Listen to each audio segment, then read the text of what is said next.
Good morning, everyone. We'll have brief remarks from Mr. Van Praag and Minister Sajjan, and then we'll turn it over to you for questions. I'd ask that when asking your question, you please state your name and the organization you're representing.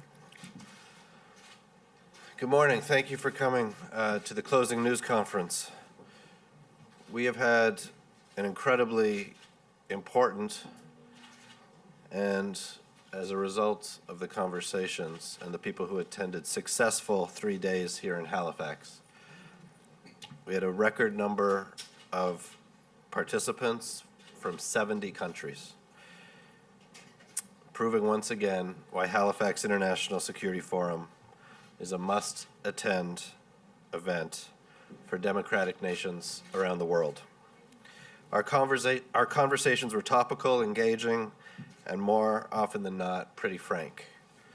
Participants at this year's forum tackled a wide range of issues, from the impact of the United States presidential election on American foreign policy, to the conflict in Syria, to the importance of NATO, and the growing links between climate change and security.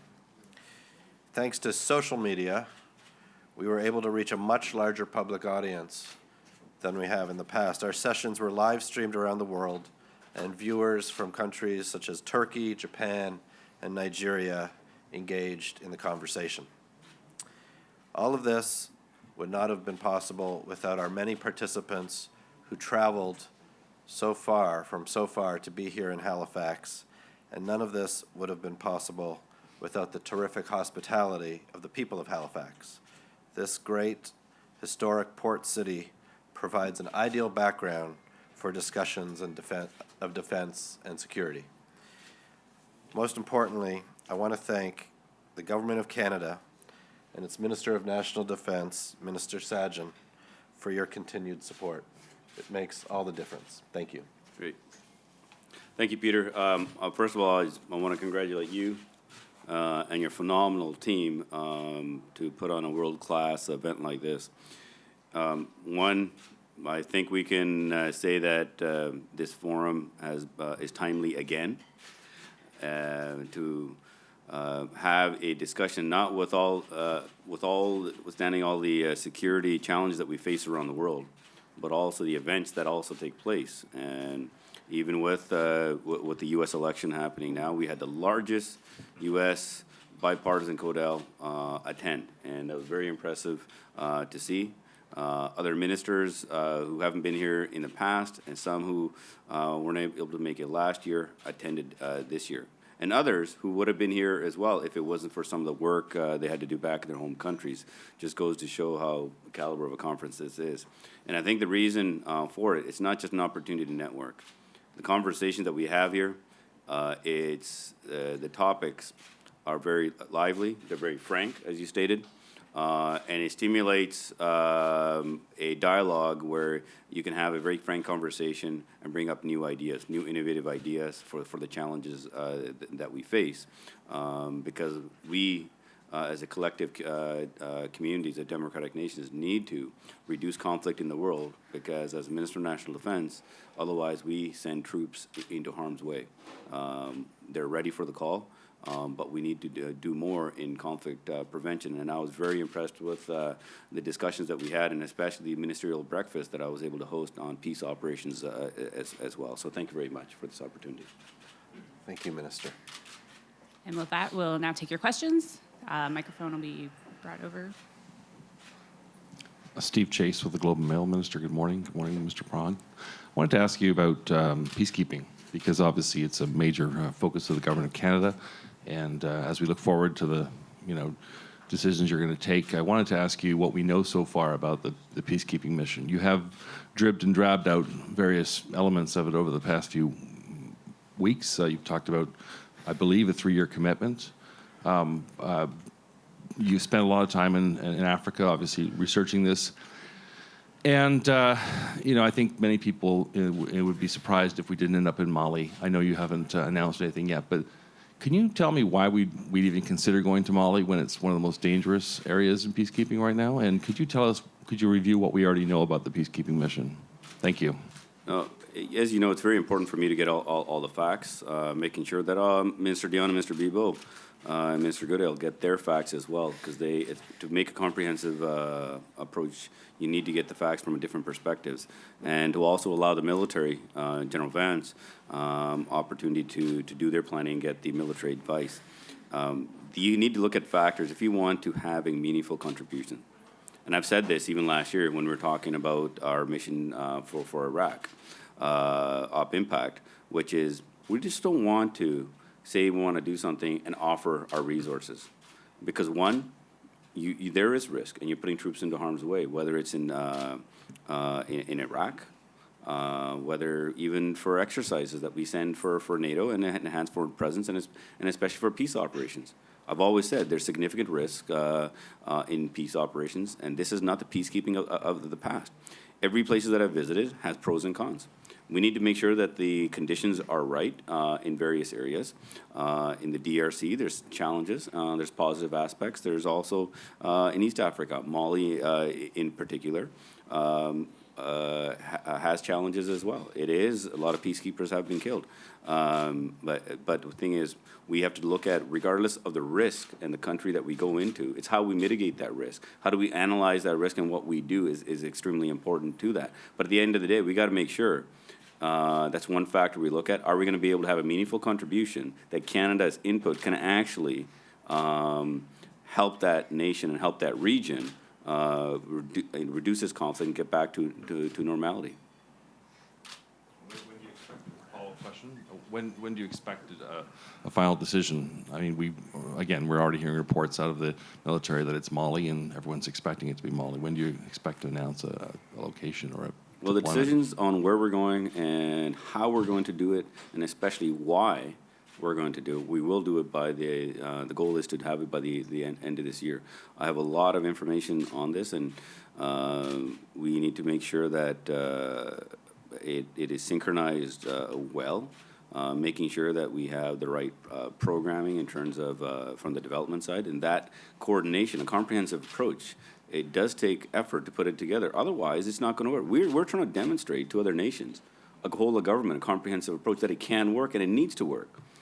So we need to make sure that we get this right, because the next step is if other nations do a comprehensive approach, then we need to coordinate our approach to the UN. But keep in mind, in those countries, you have international organizations working, doing great work. You have EU as well, and all that needs to be synchronized well. Thank you. Next question.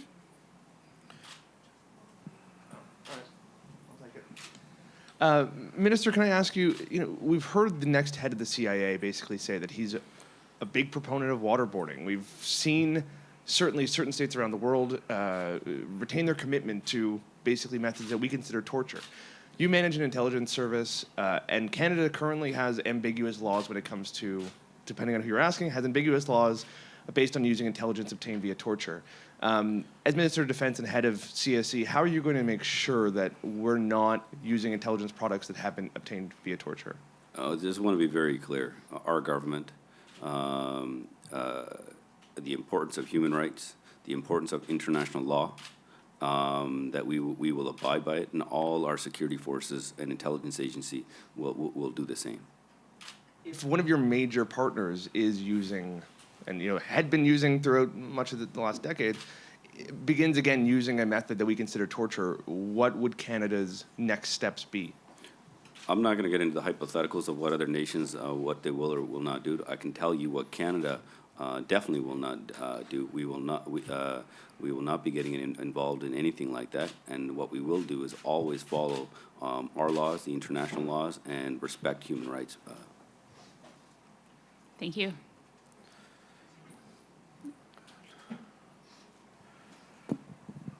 Yes, good morning, gentlemen. I'm Paul Shinkman from U.S. News and World Report, visiting from Washington, D.C. Mr. Von Prague, the outcome of the U.S. election surprised many people. I'd be interested to hear how that affected your planning going into this conference. And I wonder, based off of what you've heard and seen here, the outcome has obviously been at the forefront of many of the discussions. What have you heard that sort of helped make sense of the outcome of it? And perhaps in talking with some of the experts who have been here, what have you heard them sort of make sense out of it. And Mr. Minister, I heard the word if frequently this weekend because there's still a lot of vagueness in what the president-elect's policies are going to be, especially in regard to foreign affairs and national security. He hasn't put forward very many specifics. I wonder what lessons you've learned this weekend in speaking with your colleagues and other experts from this field, and what lessons you think are most important for the president-elect to hear as he goes into the inauguration. Thanks very much, and welcome to Halifax. I will just tell you that the agenda for Halifax International Security Forum is written as late as possible to ensure that the agenda is relevant. But writing the agenda after the November 8th election for a November 18 global international event that attracted 70 countries would have been impossible. So we work in the summer with our agenda working group, which is made up of Canadian and American and international experts. And when we started, it was on the eve and then through the Brexit. And so we did have conversations as a group about ourselves and how are some questions about democracies, how should they be addressed at the forum? And so even before, long before, I think we announced the agenda in September, we were going to talk about these issues, what they mean for democratic community, and what they will mean going forward for international security. And if you go back to my opening remarks, I think that what we found as a group, as the minister said, bipartisan group of experts, bipartisan group of members of Congress, military, senior military, is that they needed an opportunity to breathe. They needed an opportunity to listen to each other. They needed an opportunity to talk to each other. And so I'm quite proud. The timing of this is not a coincidence. We've always been the weekend before American Thanksgiving. But going into the final day of the forum, I'm quite proud that we were able to give that opportunity to the Americans to talk amongst themselves, but also for non-Americans to hear from Americans and also inject questions for the Americans to consider as well. Does that answer your question? Did you hear any particular conclusions? I think the conclusions, if there were to be any conclusions, is that it is too early to have conclusions. And on that note, you're asking about if.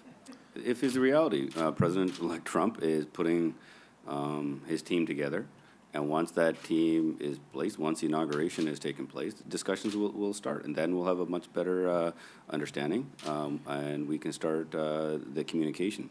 In terms of the messaging, I think I've always stated, especially with the security challenges that we all face when we come together like this, no one nation has enough resources. No one nation has all the solutions. It's important for us to continue to be able to work together, bring our strengths to the table, and to be able to deal with a threat, prevent a threat, and to be able to continually evolve our practices because it's essential and keep up with the times, whether it's cybersecurity, whether it's the understanding of the nexus between radical organizations and the organized crime groups.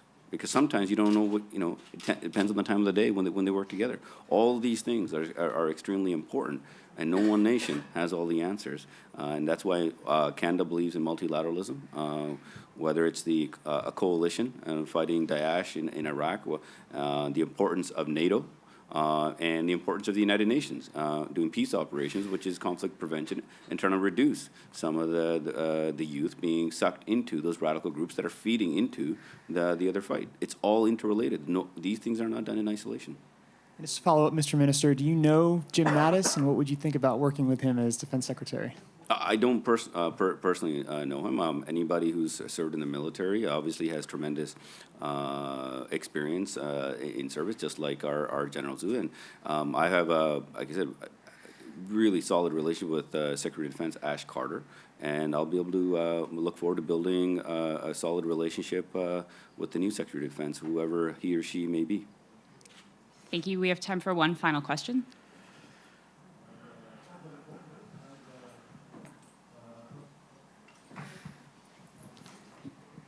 Hi, Katie Toth. I'm an independent reporter. So the U.S. just elected an ostensibly pro-Russia president.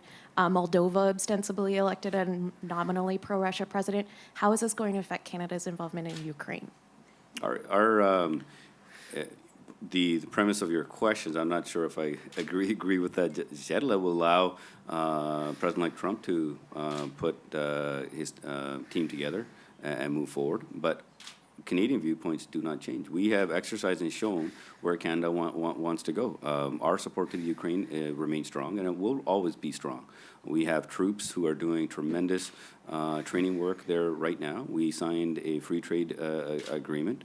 We have sending police officers to do work with capacity building, where we have other funding that we have provided as well. We are committed to helping Ukraine get back onto its feet, to develop even further, and also help deal with the challenges. And our message to Russia will always be strong when it comes to the Ukraine, is for them to get out of Ukraine and allow the suffering to end for the Ukrainian people.